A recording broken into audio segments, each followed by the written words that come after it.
suis Natacha, hypnothérapeute depuis plus de 10 ans. J'aide à se relever, à retrouver confiance et à reconnecter à ce qui est vivant. Ici, je te parle sans filtre, avec mes imperfections, mes élans, mes vérités du moment. Naturelles, cash, parfois trop, mais toujours vraies.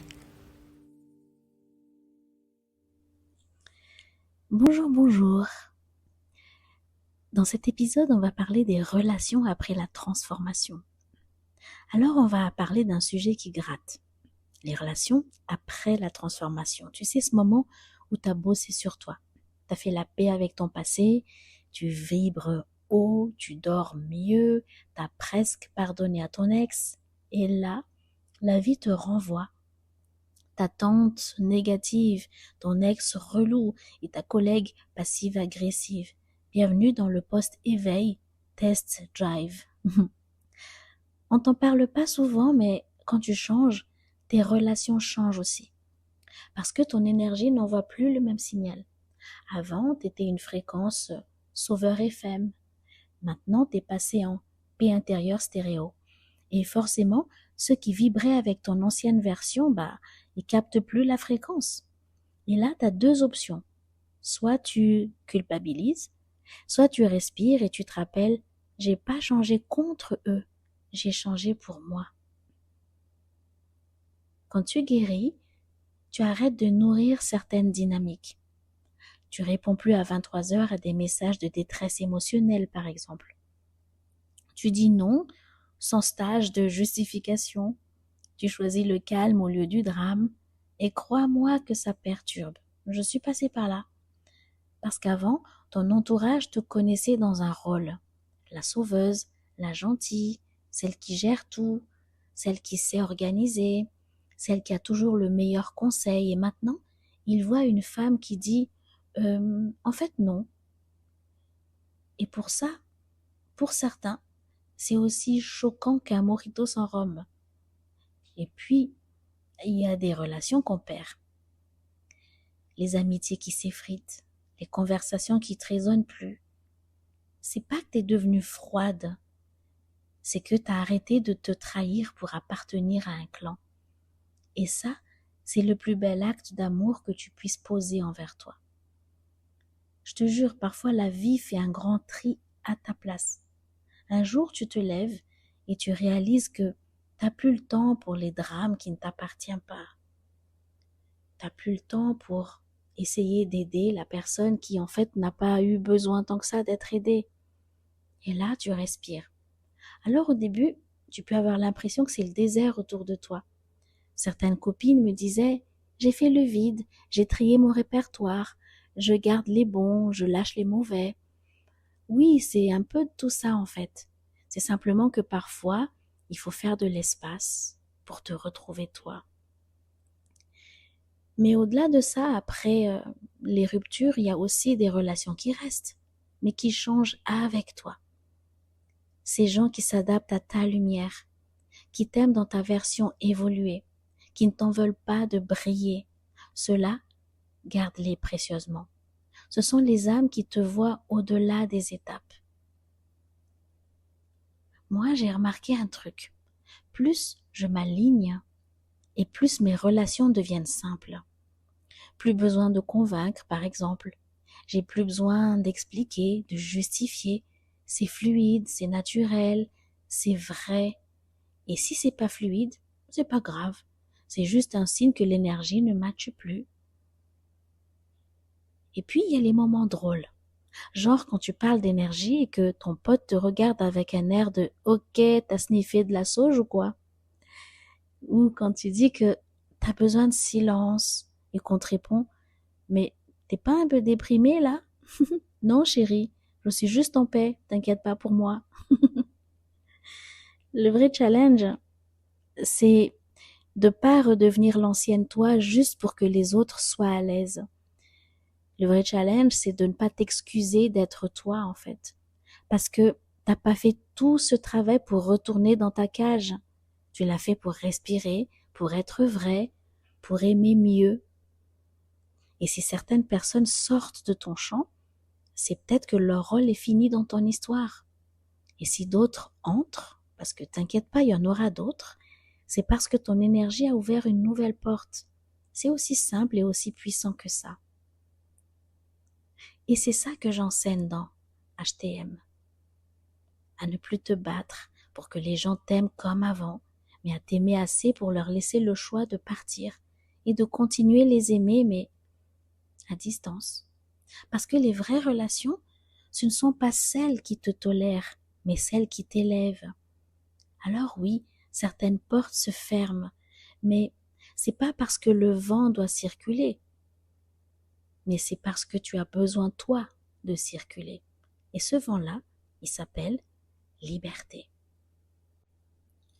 Tu sais, dans mon travail, j'ai la chance de voir ce moment magique où les gens reprennent leur place. Et c'est souvent dans leur relation que ça se voit en premier. Parce que quand tu changes ton intérieur, l'extérieur s'ajuste. Parfois un peu à la bourrin, mais toujours avec sens. Je pense par exemple à Sophie. Le prénom est changé évidemment. Parce que sinon, elle m'enverrait un vocal de 12 minutes et j'aurais un procès derrière mon Sophie, c'est une femme brillante, genre toujours impec, super organisée. Mais elle s'excusait de tout, même quand quelqu'un lui marchait dessus à son travail. Et un jour, elle me dit pendant une séance, j'aimerais tellement qu'on m'aime pour ce que je suis, pas pour ce que je donne. Et là, je lui ai répondu doucement, alors arrête de donner ce que tu n'as plus. Elle m'a regardée et elle a compris. À partir de là, elle a commencé à dire non. Pas avec colère, mais avec clarté. Et tu sais quoi? Les 3 premières semaines, elle a eu l'impression que tout le monde lui en voulait. Et à un moment donné, elle m'a dit, oh non, Natacha, c'est trop difficile. Je préfère dire oui parce que là, j'ai l'impression d'être la méchante. J'ai même l'impression qu'on parle de moi à la cafette. Et je lui ai dit, non, non, non, persévère. C'est simplement qu'ils ont senti que une de tes vibrations n'était plus la même. Je dis, continue. Au pire, tu retourneras comme avant, je te promets. Mais laisse-toi une petite semaine. Alors, elle a persévéré. À sa collègue, elle a dit, ben non, aujourd'hui, je peux pas rester un peu plus à ta place parce que l'autre fois, je suis déjà restée. Et je lui avais dit, non, Sophie, tu te justifies pas. La prochaine fois qu'elle te demande, tu dis simplement, ah non, pas ce soir. C'est tout, essaye. Et donc, évidemment, ça n'a pas loupé. La fois d'après, la collègue qui lui demande de nouveau de rester après les heures. Et là, Sophie l'a regardée, elle a souri et elle lui a juste dit, non, pas ce soir. Et elle lui a souri avec une extrême gentillesse. À partir de là, la collègue en question ne lui a plus demandé, mais le lendemain, la collègue est venue avec une boîte de chocolat en lui disant « Ça, c'est pour toutes les fois où tu es resté à ma place et merci. » Et voilà, la balle au centre. Puis, petit à petit, ceux qui tenaient vraiment à elle ont commencé à la remercier pour des choses ou d'autres, des services qu'elle a rendus. Et maintenant, elle m'a envoyé un message la semaine dernière. Elle m'a écrit, Natacha, tu sais ce que j'ai fait? J'ai refusé un dîner avec ma belle-mère et j'ai même pas culpabilisé. Voilà, ça c'est une victoire. Le calme intérieur, ça commence souvent par un non bienveillant. Et puis, il y a Marc, encore un prénom changé évidemment, parce qu'il écoute mes podcasts religieusement et il m'envoie des cœurs à chaque épisode. Donc, Marc, c'est un homme sensible et qui a passé sa vie à jouer le rôle du fort, le rôle du grand frère qu'on a toujours voulu avoir, tu vois. Et il me dit un jour, Natacha, j'ai peur qu'on me trouve faible si je dis ce que je ressens. Et là, je lui ai dit, tu sais, la vraie force, c'est pas de tout encaisser, c'est de tout accueillir. Et là, il m'a regardé, il m'a dit, là, il faut que tu développes parce que là, je peux pas là, c'est pas possible. Je comprends pas ce que tu me dis, il faut vraiment que tu parles en mode humain. Alors, je lui ai juste dit, ouvre-toi, écoute ton cœur, écoute ce que tu as envie de faire, ce que tu as envie de dire et que habituellement, t'oserais pas dire ou t'oserais pas faire. Je dis, essaye pendant une semaine et on se parle une semaine après. Alors, une semaine après, On avait rendez-vous, donc toujours dans mon accompagnement HTM. Et il a commencé en me disant, écoute, j'ai écouté ce que tu as dit, je ne sais pas si c'est exactement comme ça, mais voilà, j'ai envoyé un message à mon fils pour lui dire que je l'aimais.